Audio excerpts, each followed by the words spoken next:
Hello friends, स्वागत है आपका अपने यूट्यूब चैनल श्रेष्ठ गुरुकुल पर। जैसा कि आप जानते हैं कि हम यूपी टेट 2023 का जो मैथ का सिलेबस है उसे कंप्लीट कर रहे हैं। तो इसके पहले वीडियो मैंने डाल दी थी जिसमें हमने नंबर सिस्टम के कुछ पोर्शन देखा था। जैसे हमने कॉम्प्लेक्स नंबर क्या होते हैं, जिसे हम सम्मिश्र संख्याएं कहते हैं, डेसिमल नंबर क्या होता है, रेशनल नंबर इरेशनल नंबर क्या होता है, इनके बारे में हमने पढ़ा था। तो आज हम बात करेंगे इंटीजर्स नंबर्स के बारे में। आइए देखते हैं इंटीजर्स नंबर क्या होती हैं। तो इंटीजर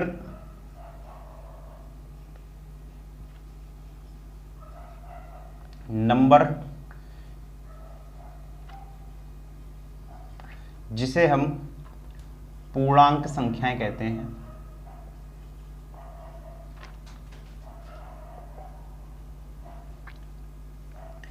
तो पूर्णांक संख्याएं हमने पिछले वीडियो में देखी थी कि पूर्णांक संख्याएं क्या होती हैं। हमने थोड़ा बहुत समझा था कि पूर्णांक संख्याओं के बारे में। तो आज देखते हैं पूर्णांक संख्याएं क्या होती हैं। तो इंटीजर नंबर को बेसिकली 3 पार्टों में डिवाइड किया जाता है। पहला होता है पॉजिटिव इंटीजर, जिसे हम धनात्मक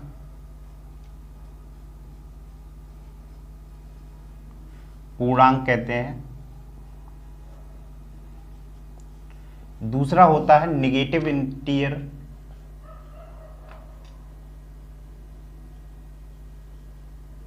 जिसे हम ऋणात्मक पूर्णांक कहते हैं।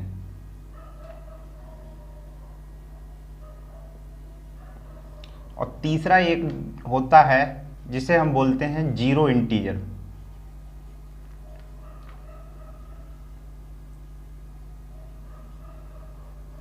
आइए समझते हैं तीनों के बारे में क्या क्या होता है। जैसे कि पहला होता है पॉजिटिव इंटीजर, जीरो इंटीजर और नेगेटिव इंटीजर। तो हमने देखा था कि इंटीजर नंबर माइनस के अनंत से लेके प्लस के अनंत तक की जितनी भी संख्याएं होती हैं वो इंटीजर नंबर में आती हैं। तो इसमें पॉजिटिव इंटीजर में क्या आएगा, जितनी भी पॉजिटिव संख्याएं हैं, यानी कि 1 से लेकर 1 2 3 ऐसे करते करते पॉजिटिव अनंत तक की जितनी भी संख्याएं होती हैं वो पॉजिटिव इंटीजर यानी कि धनात्मक पूर्णांक कहलाती हैं। जबकि माइनस का 1 से लेकर माइनस के अनंत तक की जितनी भी संख्याएं होती हैं वो ऋणात्मक पूर्णांक यानी कि नेगेटिव इंटीजर कहलाती हैं। लेकिन जो जीरो इंटीजर होता है, इसमें ओनली जीरो होती है। तो जीरो इंटीजर में केवल जीरो संख्याएं होती है, तो वो जीरो इंटीजर कहलाती है। यानी कि हम इससे देख सकते हैं कि जीरो ना तो पॉजिटिव इंटीजर है ना ही नेगेटिव इंटीजर है। जीरो एक खुद का एक अलग से इंटीजर होता है जिसे जीरो इंटीजर कहते हैं। तो अगर हमसे क्वेश्चन पूछा जाए कि क्या जीरो एक पॉजिटिव इंटीजर है, तो नहीं, ना तो जीरो एक पॉजिटिव इंटीजर है ना ही जीरो एक नेगेटिव इंटीजर है। तो आइए देखते हैं। तो हम देखते हैं पॉजिटिव इंटीजर में। तो पॉजिटिव इंटीजर में एक इम्पॉर्टेंट नोट है कि जितनी भी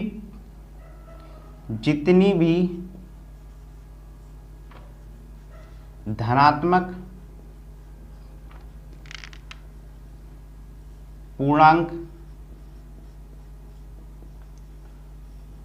संख्याएं होती हैं वह नेचुरल नंबर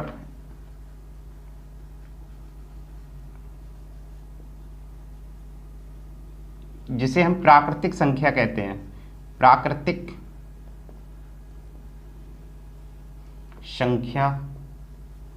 संख्याएं नंबर्स लिख लीजिए। तो जितनी भी धनात्मक पूर्णांक संख्याएं होती हैं वह नेचुरल नंबर या प्राकृतिक संख्याएं कहलाती हैं। तो हमने देखा कि प्राकृतिक संख्याएं क्या होती हैं। प्राकृतिक संख्याएं जो धनात्मक पूर्णांक होते हैं वो ही प्राकृतिक संख्याएं होती हैं। यानी कि प्राकृतिक संख्याएं 1 से लेकर अनंत तक की जितनी भी संख्याएं होती हैं वो प्राकृतिक संख्याएं कहलाती हैं। तो जिन्हें हम धनात्मक पूर्णांक भी कह सकते हैं।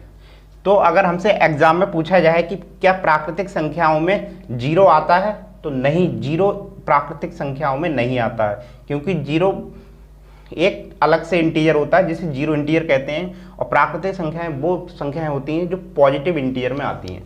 तो यहाँ पे हम नोट डाल के लिख सकते हैं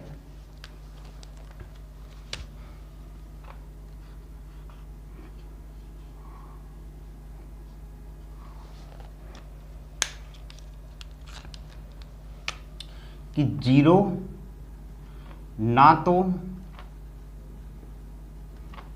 पॉजिटिव इंटीजर है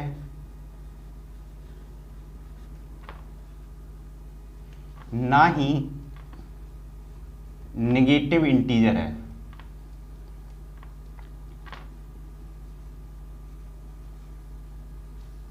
दूसरा लिख सकते हैं कि जीरो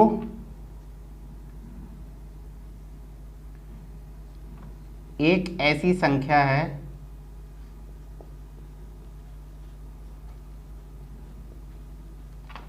जो प्राकृतिक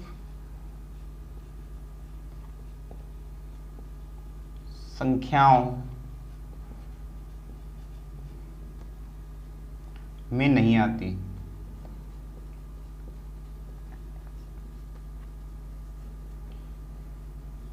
यानी कि दूसरे शब्दों में कह सकते हैं कि प्राकृतिक संख्याएं एक से लेकर अनंत तक स्टार्ट होती हैं, एक से लेकर स्टार्ट होती हैं और अनंत तक जाती हैं, जीरो से स्टार्ट नहीं होती हैं।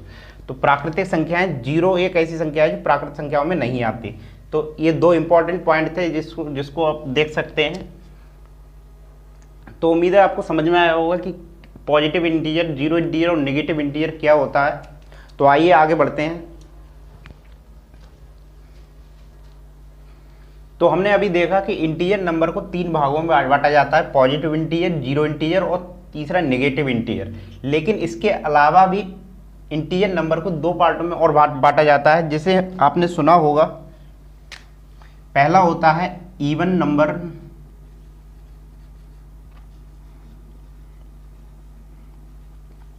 जिसे हम सम संख्याएं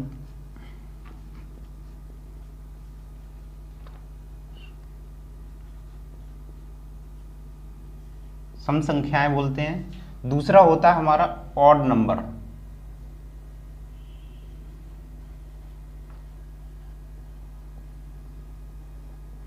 जिसे हम विषम संख्याएं कहते हैं।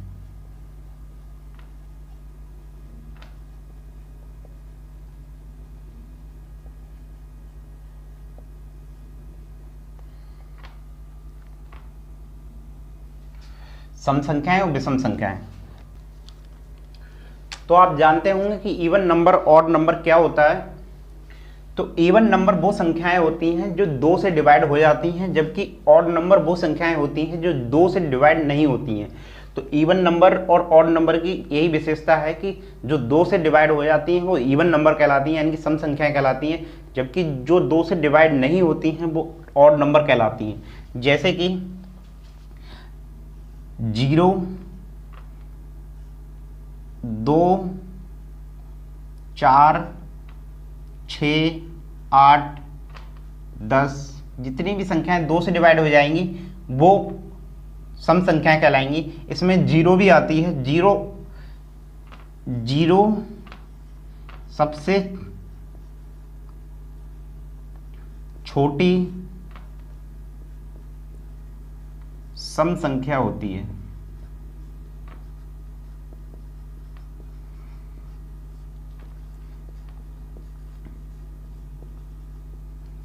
तो इसमें ध्यान रखने योग्य बात है कि जीरो सम संख्याओं में आती है। तो अगर पूछा जाए एग्जाम में, काफ़ी बार पूछा गया है यूपी टेट के में कि जीरो सबसे छोटी संख्या कौन सी होती है, सम संख्या कौन सी होती है, तो सबसे छोटी सम संख्या होती है जीरो। इसके अलावा दूसरा क्वेश्चन बन सकता है इसमें से कि एक अंक की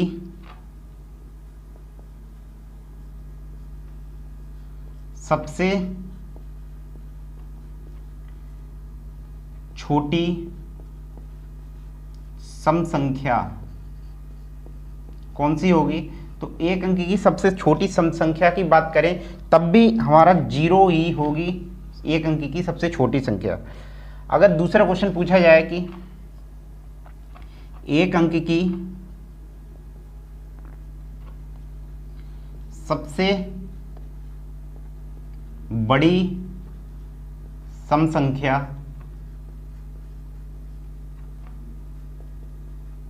तो एक अंक की सबसे बड़ी सम संख्या होगी 8, क्योंकि 10 इससे 8 के आगे आएगा 10 हो जाएगी 2 अंक की सबसे छोटी संख्या। तो इस तरीके से हम देख सकते हैं कि एक अंक की सबसे छोटी सम संख्या होगी 0 और एक अंक की सबसे बड़ी सम संख्या होगी 8 और 0 एक सबसे छोटी सम संख्या होती है। तो उम्मीद है आपको सब सम संख्याओं के बारे में समझ में आया होगा। तो आइए आगे बढ़ते हैं विषम संख्याओं के बारे में। तो विषम संख्याओं के बारे में मैंने बताया है कि वो संख्याएं जो 2 से डिवाइड नहीं हो सकती वो सम संख्याएं विषम संख्याएं कहलाती हैं, जो 2 से डिवाइड नहीं हो सकती। तो कौन कौन सी होंगी? 1, 3, 5, 7, 9, 11। तो ये सब संख्याएं विषम संख्याएं होती हैं क्योंकि ये 2 से डिवाइड नहीं हो सकती। तो उम्मीद है आपको समझ में आया होगा विषम संख्याएं कौन सी होती हैं। इसमें इंपॉर्टेंट पॉइंट लिख लीजिए जो एग्जाम में पूछे जा सकते हैं। पहला है कि सबसे छोटी विषम संख्या कौन सी होगी? विषम संख्या कौन सी होगी? तो सबसे छोटी विषम संख्या की बात करें तो सबसे छोटी विषम संख्या होगी 1 और एक अंक की सबसे छोटी पूछा जाए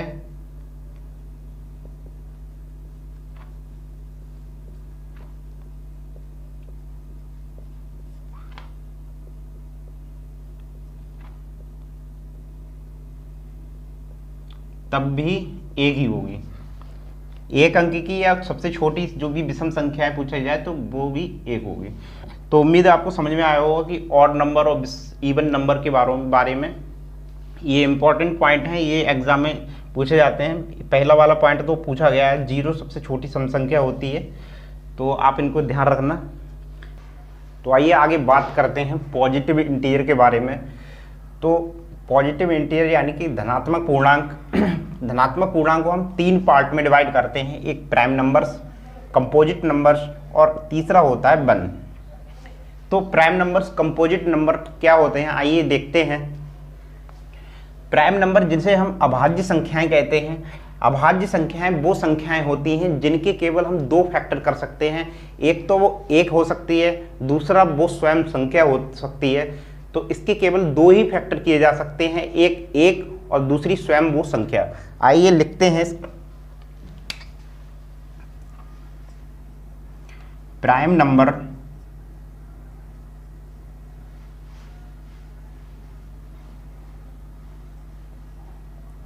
वह संख्या होती है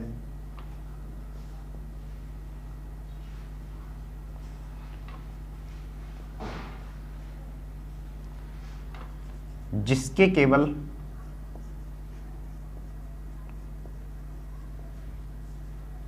केवल दो फैक्टर किए जा सकते हैं। फैक्टर यानी कि गुणनखंड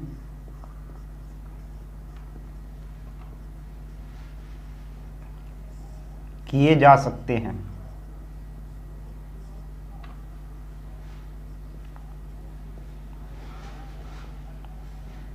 और वो गुणनखंड कौन कौन से होंगे? एक तो होगा 1, दूसरा होगा स्वयं संख्या,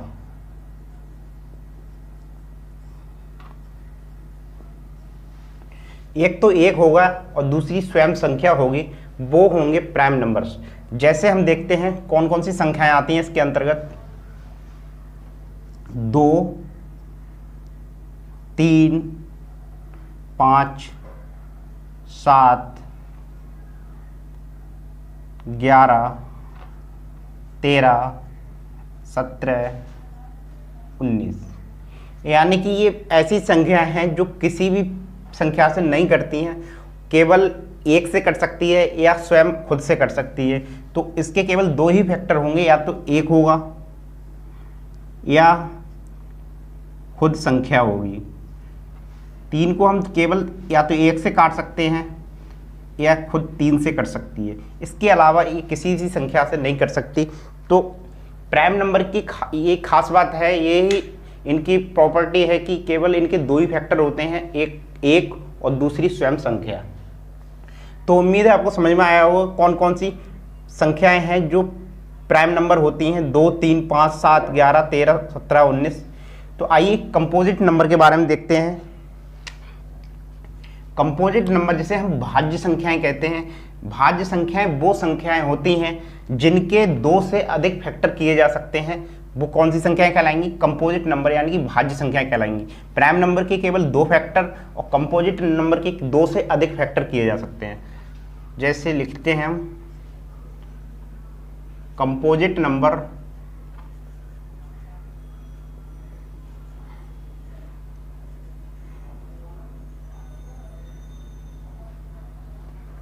वह संख्या होती है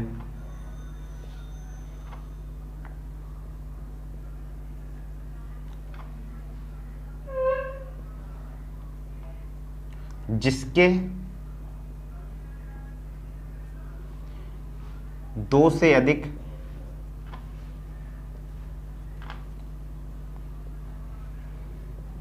फैक्टर किए जा सकते हैं,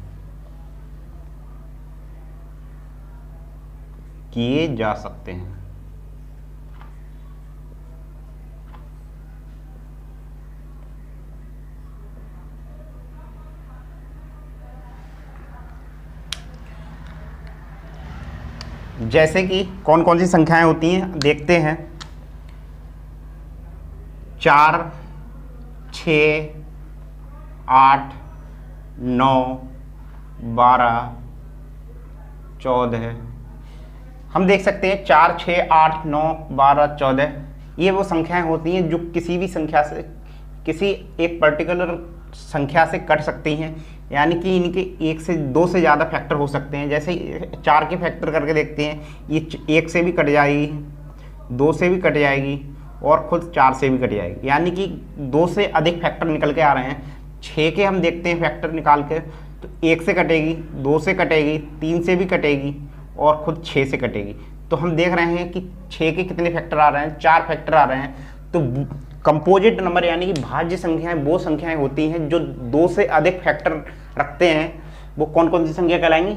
भाज्य संख्या यानी कि कंपोजिट संख्या कहलाएंगी। जबकि केवल 2 फैक्टर रखेंगी, वो कौन सी संख्या कहलाएंगी? प्राइम नंबर कहलाएंगी। तो उम्मीद है आपको प्राइम नंबर और कंपोजिट नंबर में डिफरेंस समझ में आया होगा। तीसरी संख्या है जो है 1। तो एक ऐसी संख्या है जो ना तो प्राइम नंबर में आती है और ना ही कंपोजिट नंबर में आती है। तो ये क्वेश्चन बार बार एग्जाम में पूछा जाता है कि एक कैसी संख्या है, प्राइम नंबर है या कंपोजिट नंबर है या इनमें से कोई नहीं। तो एक ना तो प्राइम नंबर है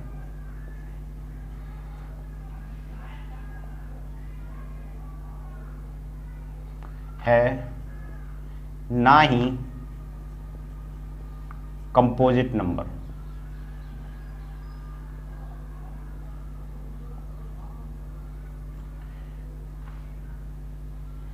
कंपोजिट नंबर तो एक की इस प्रॉपर्टी को आप याद रखना कि एक ना तो प्राइम नंबर है ना ही कंपोजिट नंबर, ना ही ये अभाज्य संख्या है ना ही भाज्य संख्या है। एक अलग से एक इंटीजर होता है, तो ये ना तो प्राइम नंबर में आता है ना ही कंपोजिट नंबर में आता है। तो उम्मीद है आपको तीनों संख्याओं के बारे में समझ में आया होगा कि प्राइम नंबर और कंपोजिट नंबर क्या होती हैं। आइए कंपोजिट नंबर और प्राइम नंबर से जो बनने वाले इंपॉर्टेंट फैक्ट हैं यानी कि पॉइंट हैं उनको देखते हैं। तो आइए जानते हैं भाज्य संख्याएं और अभाज्य संख्याओं से बनने वाले कुछ इंपॉर्टेंट पॉइंट, उनको डिस्कस करते हैं। पहला पॉइंट बनता है अभाज्य संख्याओं से कि अभाज्य संख्याओं के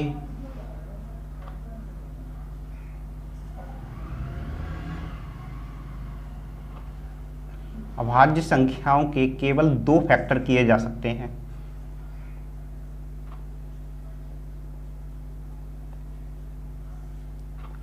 दो फैक्टर, 2 गुणनखंड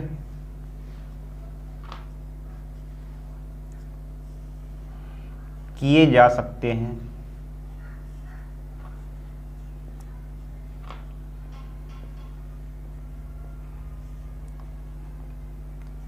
दूसरा अभाज्य संख्याओं से पॉइंट बनता है कि 1 से लेकर 50 तक अभाज्य संख्याओं की संख्या कितनी होंगी। 1 से 50 तक अभाज्य संख्याएं कितनी होंगी। तो 1 से लेकर 50 तक अभाज्य संख्याएं होती हैं टोटल 15 अभाज्य संख्याएं होती हैं, जबकि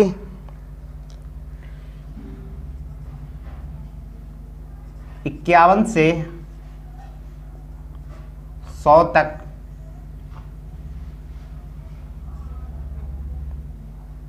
अभाज्य संख्याएं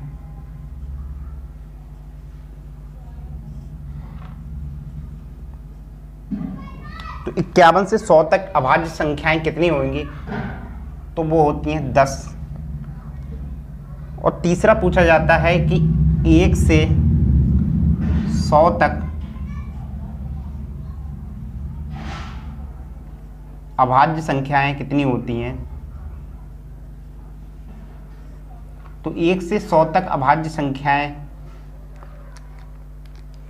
15 + 10 यानी कि 25 अभाज्य संख्याएं होती हैं 1 से लेकर 100 तक। तो समझ में आया होगा कि 1 से लेकर 50 तक टोटल कितनी संख्या अभाज्य संख्याएं होती हैं, 15 होती हैं, जबकि 51 से लेकर 100 तक अभाज्य संख्याएं 10 होती हैं, और 1 से लेकर 100 तक अभाज्य संख्याएं 25 होती हैं। तो टोटल मिलाकर 25 अभाज्य संख्याएं होती हैं 1 से लेकर 100 तक। तीसरा इंपॉर्टेंट पॉइंट है, तीसरे पॉइंट को मैं सारणी में लिखना चाहूँगा। तो पहला टेबल डालेंगे अंक, दूसरी टेबल डालेंगे सबसे छोटी संख्या, सबसे छोटी संख्या और सबसे बड़ी संख्या।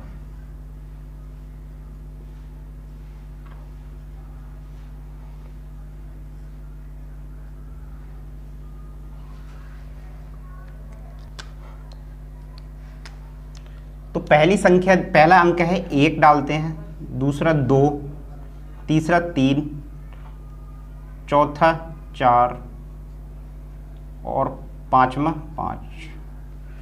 5 अंक तक के हम लिखेंगे। पहले अंक की सबसे छोटी संख्या होती है, एक अंक की सबसे छोटी अभाज्य संख्या की बात करें तो एक अंक की सबसे अभाज्य संख्या होती है 2, और सबसे बड़ी संख्या की बात करें तो सबसे बड़ी संख्या होती है 7। जबकि 2 अंक की सबसे बड़ी संख्या की बात, सबसे छोटी संख्या की बात करें तो 2 अंक की सबसे छोटी संख्या होती है 11, और सबसे बड़ी संख्या होती है 97। 3 अंक की सबसे छोटी संख्या की बात करें तो होती है 101, और सबसे बड़ी संख्या की बात करें तो होती है 997। 4 अंक की हम सबसे बड़ी संख्या, सबसे छोटी संख्या की बात करते हैं तो 1009, और सबसे बड़ी संख्या की बात करते हैं तो 9973। जबकि हम 5 अंक की सबसे छोटी संख्या की बात करते हैं तो 10,007 होती है। जबकि सबसे बड़ी संख्या की बात करते हैं तो सबसे बड़ी संख्या होती है 99,991। तो उम्मीद है आपको समझ में आया होगा कि 3 अंक की सबसे छोटी संख्या, 4 अंक की सबसे छोटी संख्या, 1 अंक की सबसे छोटी संख्या और 5 अंक की सबसे छोटी और सबसे बड़ी संख्या कौन कौन सी होती हैं। तो आप इनको याद रखिए कि एग्जाम में कभी भी पूछी जा सकती हैं कि 1 अंक की सबसे छोटी संख्या कौन सी होती है और सबसे बड़ी संख्या कौन सी होती है। इसी तरीके से 5 तक आप याद रख सकते हैं। लास्ट पॉइंट है इसका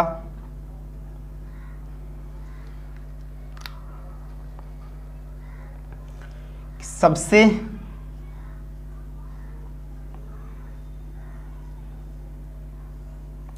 छोटी अभाज्य संख्या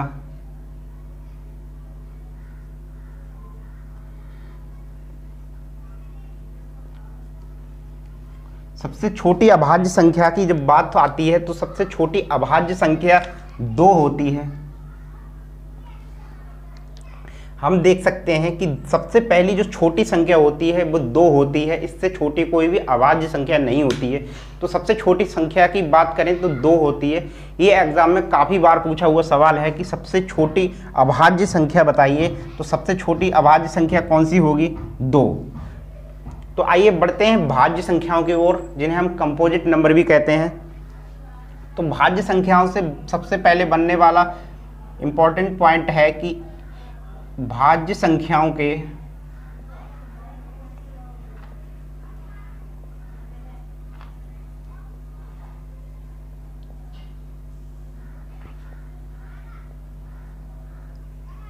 दो से अधिक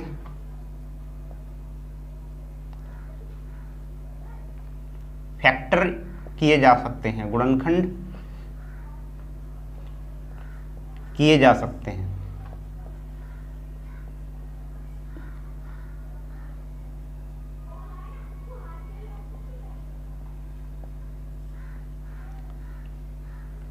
भाज्य संख्याओं के 2 से अधिक गुणनखंड किए जा सकते हैं, जबकि अभाज्य संख्याओं के केवल 2 ही गुणनखंड होते थे। तो भाज्य संख्याओं के 2 से अधिक गुणनखंड किए जा सकते हैं। दूसरा है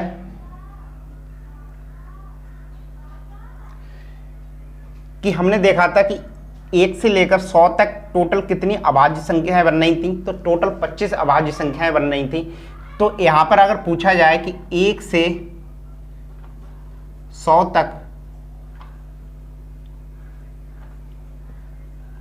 भाज्य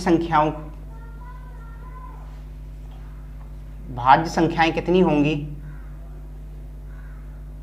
तो 1 से 100 तक जब भाज्य संख्या की बात आती है तो ये मैं आपसे क्वेश्चन पूछता हूं कि 1 से लेकर 100 तक भाज्य संख्याएं कितनी होंगी। ऑप्शन देता हूं मैं, ए 75, बी 100, सी 74 और डी 76। तो आप बताइए कि इनमें से कौन सा ऑप्शन ठीक होगा कि 1 से लेकर 100 तक भाज्य संख्याएं जब पूछी जाए तो इनमें से कौन सा ऑप्शन ठीक होगा। तो ज़्यादातर कैंडिडेट जितने भी एग्ज़ाम देंगे इस क्वेश्चन का आंसर देंगे तो ज़्यादातर 75 देंगे, क्योंकि वो देखेंगे कि 1 से 100 तक टोटल 25 अभाज्य संख्याएं हैं, तो बची हुई संख्याएं 100 में से घटा दी जाएंगी, यानी कि 75 भाज्य संख्याएं होंगी। लेकिन ऐसा नहीं है। हमने अभी थोड़ी देर पहले देखा था कि 1 ना तो भाज्य संख्या होती है और ना ही अभाज्य होती है। हमने देखा था 1 जो संख्या होती है ना तो भाज्य होती है ना ही अभाज्य होती है।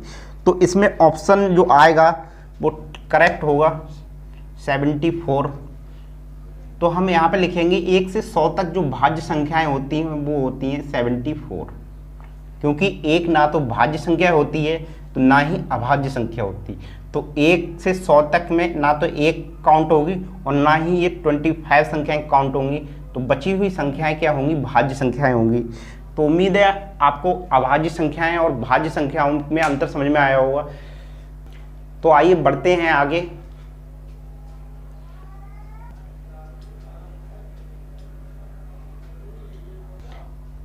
तो आइए बढ़ते हैं अगले नंबर के बारे में। तो आइए देखते हैं कौन कौन से नंबर हैं। तो पहला है रिलेटिव नंबर और दूसरा है को प्राइम नंबर। मैंने इन दोनों नंबर को एक साथ इसलिए लिख दिया है क्योंकि दोनों लगभग सेम नंबर हैं, तो आप जिससे एक दूसरे को रिलेट कर पाएँ इसलिए मैंने दोनों को एक साथ लिख दिया है। पहला है relative prime number, relatively prime number, जिसे हम अपेक्षित अभाज्य संख्याएँ कहते हैं। तो क्या होती हैं अपेक्षित अभाज्य संख्याएँ, रिलेटिवली प्राइम नंबर? तो वे दो संख्याएं, किन्हीं दो संख्याओं का ऐसा समूह जिनका HCF बन निकल कर आए तो वो संख्याएं क्या कहलाएंगी? अपेक्षित अभाज्य संख्याएं कहलाएंगी। जैसे कि हम देख रहे हैं कि किन्हीं दो संख्याओं का ऐसा समूह जिसका एचसीएफ 1 निकल कर आए वो रिलेटिवली प्राइम नंबर कहलाएंगी। जैसे कि 1 2 2 3 3 4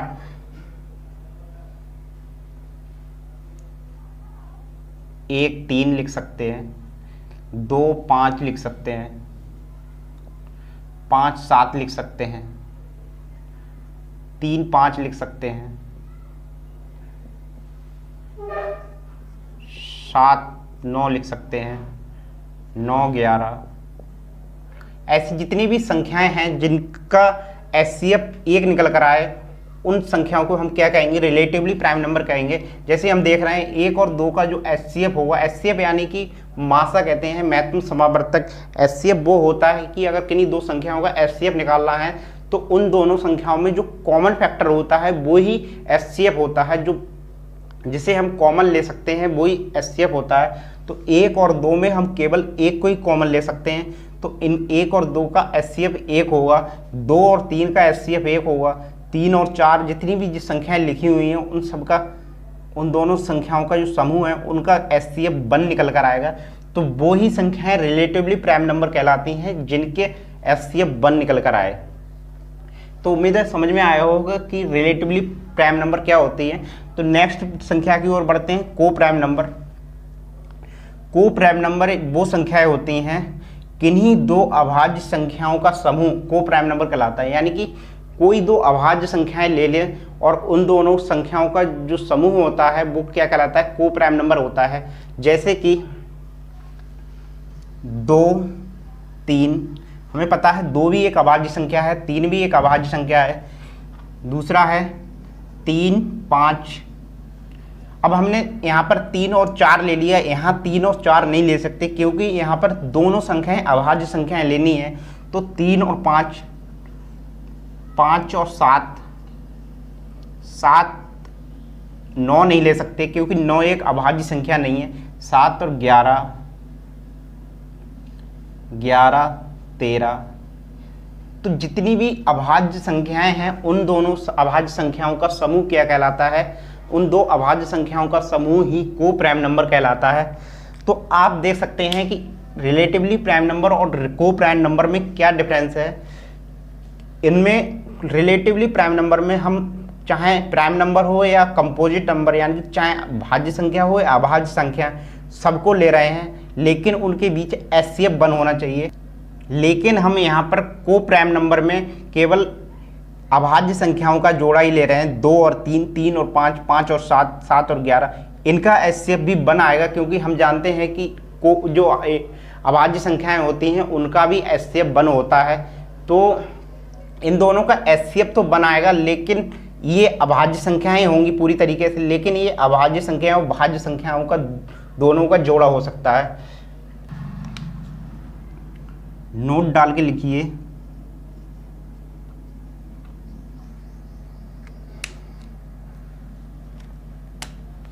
सभी को प्राइम नंबर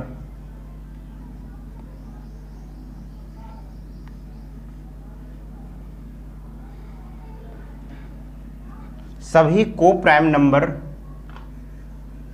रिलेटिवली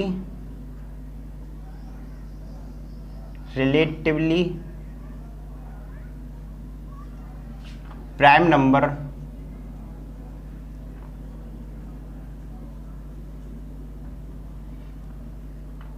हो सकती हैं।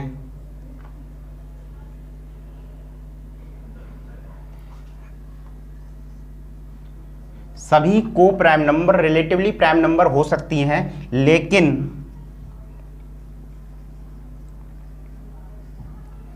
सभी रिलेटिवली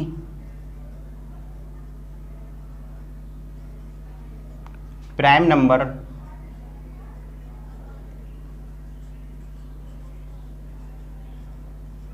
को प्राइम नंबर नहीं हो सकती।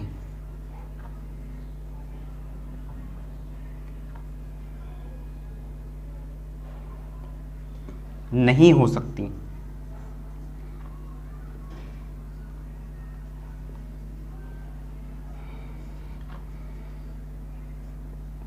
सभी को prime number relatively prime number हो सकती हैं, लेकिन सभी रिलेटिवली प्राइम नंबर को प्राइम नंबर नहीं हो सकती। जैसे कि हमने देखा कि इसमें भाज्य संख्याओं और अभाज्य संख्याओं का जोड़ दोनों लिए जा रहे हैं, लेकिन हम इसमें केवल अभाज्य संख्याओं के ही जोड़े ले रहे हैं। तो देख सकते हैं 2,3 इसमें तो आ जाएगा, लेकिन 3,5 इसमें आ जाएगा, लेकिन 1,2 को प्राइम नंबर में कभी नहीं आ सकता, क्योंकि को प्राइम नंबर में एक नहीं आ सकता, क्योंकि एक अभाज्य संख्या एक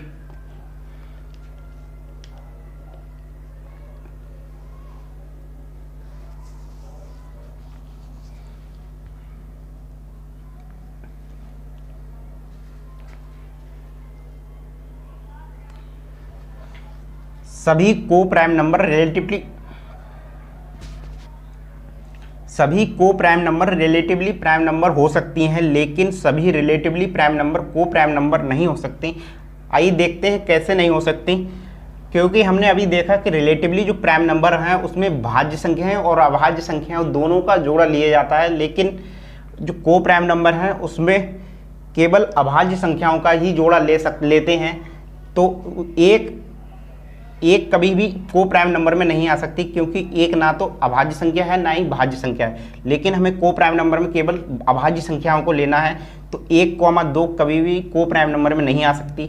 2,3 आएगी, को प्राइम नंबर में भी आ सकती है और रिलेटिवली में आ सकती है, लेकिन 3,4 कभी भी को प्राइम नंबर में नहीं आ सकती। तो जितनी भी रिलेटिवली प्राइम नंबर हैं वो को प्राइम नंबर तो नहीं हो सकती, सभी कुछ हो सकती हैं लेकिन सभी नहीं हो सकती, लेकिन को प्राइम नंबर सभी के सभी रिलेटिवली प्राइम नंबर होंगी। तो उम्मीद है आपको रिलेटिवली प्राइम नंबर और को प्राइम नंबर में डिफरेंस समझ में आया होगा कि क्या डिफरेंस होता है। आइए बढ़ते हैं अगले नंबर की ओर, जिसका नाम है ट्विन प्राइम नंबर। तो क्या होता है ट्विन प्राइम नंबर? किन्हीं दो अभाज्य संख्याओं का ऐसा समूह जिनका बीच का डिफरेंस 2 हो, वो सभी संख्याएं कैसी कहलाएंगी? ट्विन प्राइम नंबर कहलाएंगी। देखते हैं कौन कौन सी संख्याएं होती हैं। जैसे कि 3, 5 दो अभाज्य संख्या हैं, इनके बीच का डिफरेंस देखते हैं तो 2 आता है। अगली संख्याएं होती हैं 7, 5 और 7। इससे आगे बढ़ते हैं तो 11 और 13 दो संख्याएं होती हैं जिनके बीच का डिफरेंस 2 आता है। इससे आगे बढ़ते हैं 17, 19। तो इस तरीके की जो संख्याएं होती हैं जिनके बीच का डिफरेंस 2 हो, वो क्या कहलाएंगी? ट्विन प्राइम नंबर कहलाएंगी। तो इसमें कुछ इंपॉर्टेंट पॉइंट लिखते हैं नोट करके।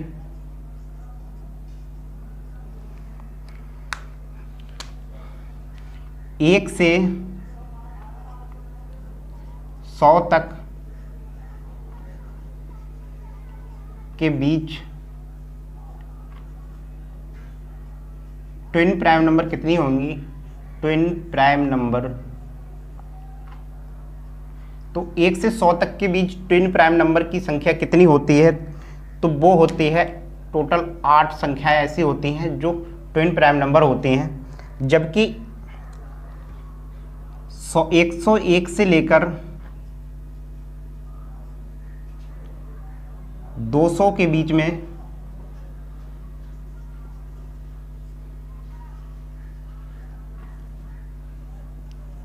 ट्विन प्राइम नंबर की संख्या 5 होती है। 1 से 100 तक टोटल ट्विन प्राइम नंबर होंगी 8, लेकिन 101 से लेकर 200 तक के बीच में 5 होती हैं। तो 1 से लेकर 200 तक पूछा जाए तो 8 और 5 13 संख्याएं ऐसी होती हैं जो ट्विन प्राइम नंबर होते हैं। तो उम्मीद है आपको ट्विन प्राइम नंबर के बारे में समझ में आया होगा। तो आइए बढ़ते हैं अगले नंबर की ओर। तो आइए जानते हैं अगले नंबर के बारे में। तो अगला नंबर है परफेक्ट नंबर, जिसे हम पूर्ण संख्या भी कहते हैं। तो आइए जानते हैं परफेक्ट नंबर या पूर्ण संख्या क्या होती है। किसी भी संख्या के अगर हम फैक्टर करते हैं तो उन फैक्टरों का योग जब उस संख्या का दुगना होता है तो वह संख्या परफेक्ट नंबर या पूर्ण संख्या कहलाती है। तो आइए देखते हैं कौन कौन सी परफेक्ट नंबर होती हैं। तो किसी संख्या के सभी गुणनखंडों का योग यदि संख्या का दोगुना होता है तो वह संख्या परफेक्ट नंबर होती है। तो देखते हैं कौन कौन सी संख्याएं हैं जो परफेक्ट नंबर होती हैं। जैसे पहली संख्या हम लेते हैं 28। 28 का जब गुणनखंड करते हैं यानी फैक्टर करते हैं तो पहला फैक्टर होगा 1, दूसरा फैक्टर होगा 2, तीसरा फैक्टर होगा 4, चौथा फैक्टर होगा 5 से नहीं कटेगी, 6 से नहीं कटेगी, अगला फैक्टर होगा 7, अगला फैक्टर होगा 14 और इससे अगला फैक्टर होगा 28 यानी कि 28। तो 28 के टोटल ये फैक्टर बनते हैं। 1 से कट सकती है, 2 से कट सकती है, 4 से कट सकती है और 7 से कट सकती है, 14 से कट सकती है और 28 से कट सकती है। जब इनका योग करते हैं तो 1 2 3 हो गया, 3 और 4 7, 7 और 7 14, 14 14 28, 28 28 56। तो हमने देखा कि इनके फैक्टरों का सम 56 आया। तो परफेक्ट नंबर की डेफिनेशन ही यही है कि किसी संख्या का परफेक्ट नंबर तभी होगा, वह परफेक्ट नंबर तभी होगी जब उसके गुणनखंड का योग उस संख्या का दुगना होगा। तो हम देख सकते हैं कि 28 का दुगना 56 है, तो यानी कि 28 एक परफेक्ट नंबर है। इससे अगले अगर संख्या के बाद में बात करें तो एक 496 संख्या आती है जो ये भी परफेक्ट नंबर होती है। तो आप इन दोनों संख्याओं को याद रख सकते हैं कि कौन कौन सी संख्याएं परफेक्ट नंबर होती हैं। होती तो बहुत हैं लेकिन आप केवल इन दोनों संख्याओं के बारे में याद रखिए। एक 28, एक 496 एक ऐसी संख्याएं हैं जो परफेक्ट नंबर होती हैं। इससे आगे का नंबर सिस्टम हम अगली वीडियो में देखेंगे। अगर आपको वीडियो अच्छी लगी हो तो उसको लाइक कीजिए, शेयर कीजिए और चैनल को सब्सक्राइब करना नहीं भूलें। Thank you.